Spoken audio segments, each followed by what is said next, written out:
Non-Pelagian synergist, because I can see a lot of the bad theologies comes out of today's monergism. Poisonous assumptions like the once saved, always saved no matter what you do. Also the mercilessness that predestination gives to the rich believers who look down on the poor or unsaved as inferior beings. Like the bless your heart history and mentality of the USA's Southern culture. The slave trade had a lot to do with that culture, but it was added to by Masonic and Gnostic beliefs who said Ham had sex with a raven on the ark and was cursed black. I told you my theory on how race developed. Each of the fallen angels intermingling with mankind before the flood and to a lesser extent after the flood helped the variation in species due to punctuated equilibrium evolution occurring from the cataclysmic changes we know as the flood. Tamiel/Kokabel, the fallen angel who taught astronomy, made Mongoloid, China. Barakijal, the one who taught astrology, is Australoid, India. Semjaza, who taught black magic or the cutting of roots, is Congoid, African. Amaros, who taught the solution to it or medicine or the stabilizing compound, is Caucasoid, Europe. And Azazel, the miner who taught weapons and makeup, is Capoid, indigenous Sumer or Americanoid. I got the skull shapes and the 5 primary skull shapes from some 19th century intellectual. I put mankind as Homo erectus before the fall, as Neanderthal before the flood, and after hybridization and the flood Homo sapiens. These were not inferior hominids to Homo sapien when it comes to thinking. Homo erectus would have been more docile, calm, and probably monogamous. It wasn't until the days after the fall before the flood that mankind as Neanderthal would have been polyamorous. As Homo sapiens, maybe somewhere in between as far as temperament. It makes sense that's why we are commanded to be monogamous in the scriptures. All 3 versions of mankind, Homo erectus, Neanderthal, and Homo sapien, would have had the same intelligence capacity despite skull shape. The emotional intelligence is what would change. The Nephilim were consumed with rage and others were ruled by emotions so that they could not think straight. Because of punctuated equilibrium evolutionary theory, due to the galaxy traveling through an event horizon and out a white hole, as a mini Big Bang, that's how the variation in species could have occurred, as well as the difference in lifespans. This explains the change in the planet and the lifespans of mankind before and after the fall and the flood. Our measurements of time studying the Earth here are skewered because a lot happened in transit or in another location where length of life was immortal or hundreds of years according to the Bible. So we see the scars here on Earth that happened in another location and the entire galaxy, or even a cluster of them, and ours traveled together through the wormhole, which keep the months and years the same in each period. What looks like millions of years here, or an ice age, or the Yucatan Peninsula asteroid explosions happened in 40 days or 371 days there as a flood. Another cataclysmic event will kick off punctuated equilibrium evolution again. It's going to happen again at the second advent after the apocalypse of St. John, which can be said describes our galaxy traveling again through a type of wormhole to become evolved with longer lifespans again. As we were in the patriarch's age again to fulfill Isaiah 65 verse 20, only we don't turn into Neanderthals. And then punctuated equilibrium evolution happens from traveling through a wormhole again at the final resurrection when we get new bodies and join the martyrs who receive them at the second advent. That's sinking the idealist creationism, that everything was created to look like an old universe, and science together into one theory that can't be legitimately described as science fiction, because how can it be proven fiction? So it's religious fantasy more than science fiction. But eschatology is a theory and not a fantasy, and the theology is not heretical. It just might all be true. Even the Atlantean world described in ISBN 9798888627839. In today's traditions, they still believe that story about Ham in some occult circles, or now after Hitler's fall they mostly believe he turned black from the sun, or they have science outside of religion saying everyone originally was black. The Masons brought them over in order to mix the population in order to make USA a world empire in a new world order that would reach to China, who they idolized an economic empire and society. The state of, and Thomas Jefferson himself had a lot to do with that vision. His Jefferson Bible identifies him as a deist, which is usually Masonic and occult-based. The Founding Fathers' deists and Masons looked up to China when planning USA, and still do in some regards, but especially when USA was still uninhabited. They played both sides to take out the Protestant pilgrim groups that settled before 1776, along with the Catholic Church. They all used usury to break John Winthrop's city on a hill as well, to bring in the occult mercantile empire the pilgrims ran away from. They were not just trying to flee from the Catholic Church in the 17th century. Now people came over for better opportunity and freedom. At Liberty Lodges, instead of Puritan communities which had been easily infiltrated and sabotaged by manipulating Masons and Eastern Stars in more than just Salem, Massachusetts. Alexander Hamilton was one of many of mercantilism's representatives at that time.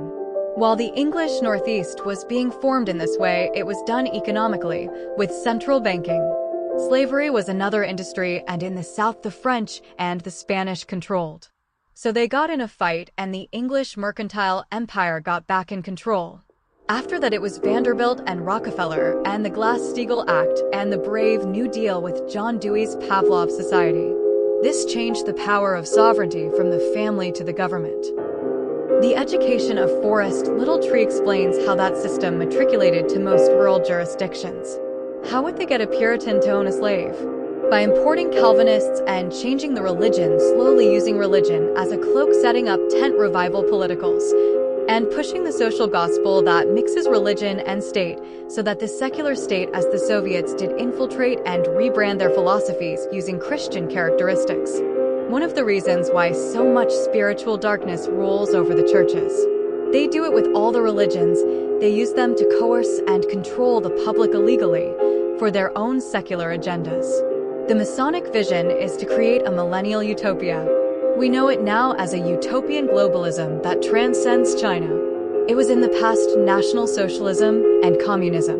It is now like a watermelon green environmentalism on the outside and red fascism in the inside. The 21st century, paved by the technology boom, created an industrial revolution that overrides the laws of each nation. As it is, it's communism for the poor, socialism for the 9-to-5 middle class, and fascism for the white-collared managerial technocratic elite. That's what it looks like from outside. The felons are the slaves that's allowed to exist as evil if they support the elite. Every county in USA has a Masonic affiliate or lodge. That's who took over this country, so that the Bohemian and Bilderberg Lodge became the modern-day Olympus, while DC and Congress became a Shakespeare checkers game.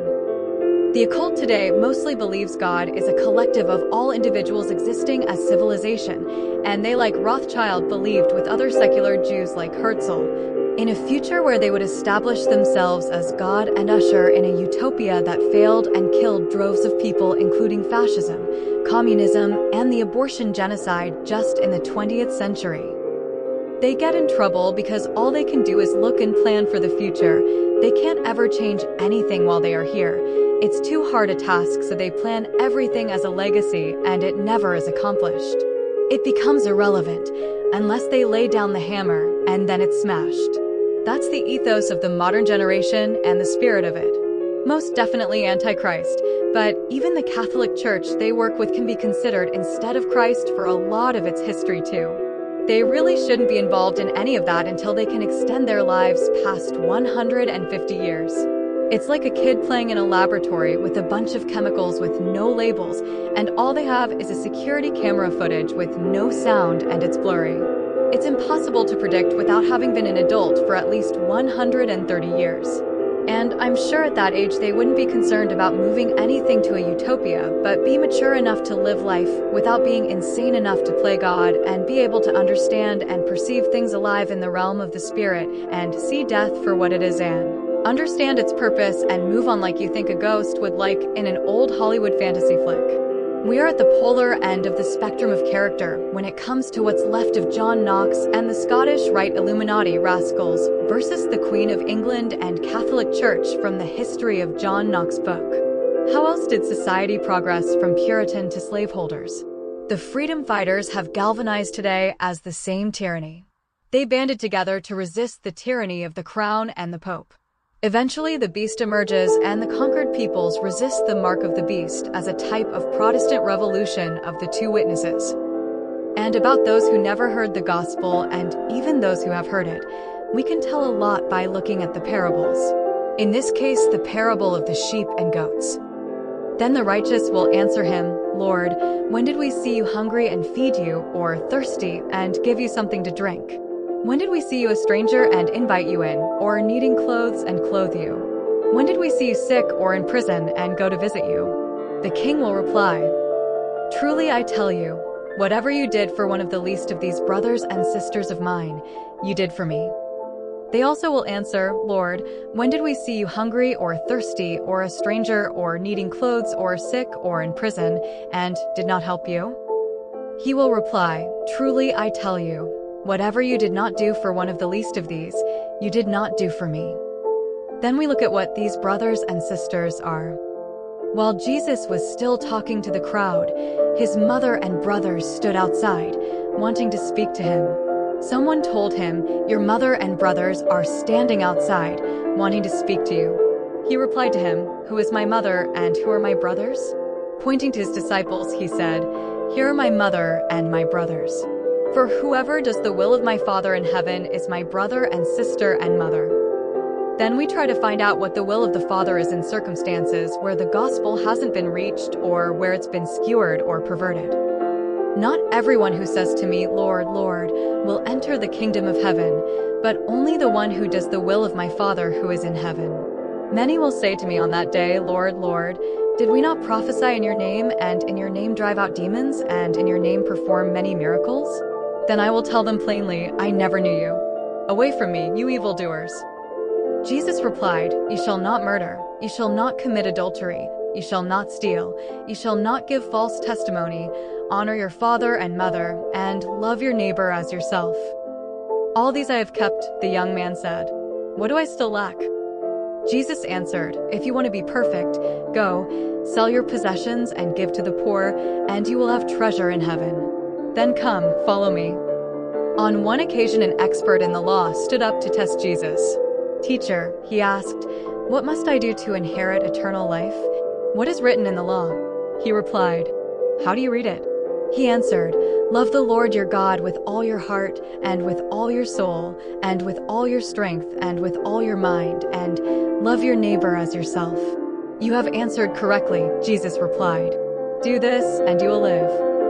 But he wanted to justify himself, so he asked Jesus, "And who is my neighbor?"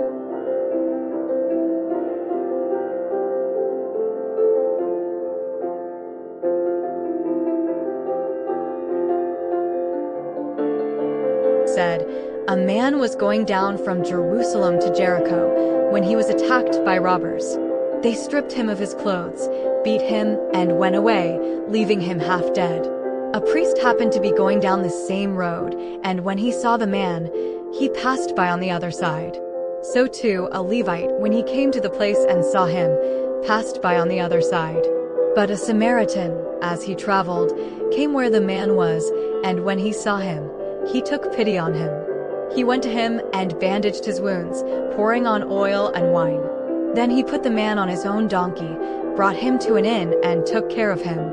The next day he took out 2 denarii and gave them to the innkeeper. 'Look after him,' he said, 'and when I return, I will reimburse you for any extra expense you may have.' Which of these 3 do you think was a neighbor to the man who fell into the hands of robbers?" The expert in the law replied, "The one who had mercy on him." Jesus told him, "Go and do likewise." Now when Jesus saw the crowds, he went up on the mountain, and after he sat down, his disciples came to him. And he opened his mouth and began to teach them, saying, "Blessed are the poor in spirit, for theirs is the kingdom of heaven. Blessed are those who mourn, for they will be comforted. Blessed are the gentle, for they will inherit the earth. Blessed are those who hunger and thirst for righteousness, for they will be satisfied. Blessed are the merciful, for they will receive mercy. Blessed are the pure in heart, for they will see God. Blessed are the peacemakers, for they will be called sons of God. Blessed are those who have been persecuted for the sake of righteousness, for theirs is the kingdom of heaven. Blessed are you when people insult you and persecute you, and falsely say all kinds of evil against you because of me. Rejoice and be glad, for your reward in heaven is great, for in this same way they persecuted the prophets who were before you. So we wind up with the criteria that you can't reject the word if you ever heard the gospel. You have to have understood the gospel though, and then rejected it. A lot of people disbelieve without understanding what it meant, like they think it's a worldly power or trick. Or they don't understand it. In that case, they are judged based on how they treat people according to the parable. The same as with the other faiths like Islam even. That's how he's able to judge the entire world and all generations. The responsibility, though, is on us to tell people and make them responsible. He doesn't want them to sleep through it and then be saved. He wants us to wake people up and make them responsible for how they react to it. If you say that you reject it and try and be a good person anyway, like you don't need the divine grace, you're damned. And if you turn your back on it, you're damned as well. There's all sorts of dimensions to God's judgment. In a place where the gospel is perverted or not preached, that's on us for not bringing it there, and they are judged whether they naturally are inclined to follow the Spirit, as a believer is called to be. That's the Holy Spirit at work everywhere, omnipresent still, regardless of generation or location. It's a theory still, but I'm sure it fits for those outside of Christianity that never heard of it in the last 2K years. Another reason that makes me sure is that it says anyone that doesn't take the mark of the beast is written in the book of life. That's a different term of salvation in the future. But when he's on earth shortly after that, they still will have to obey him before the final rebellion. Anyway, that's what makes me think about salvation for those outside of Christendom when I read the parable of the sheep and the goats. For me and people like me, we know better, and there's more required of us, and we are more responsible. And for those that don't know any better, it's our mission to tell them and make them responsible, especially if it costs our lives.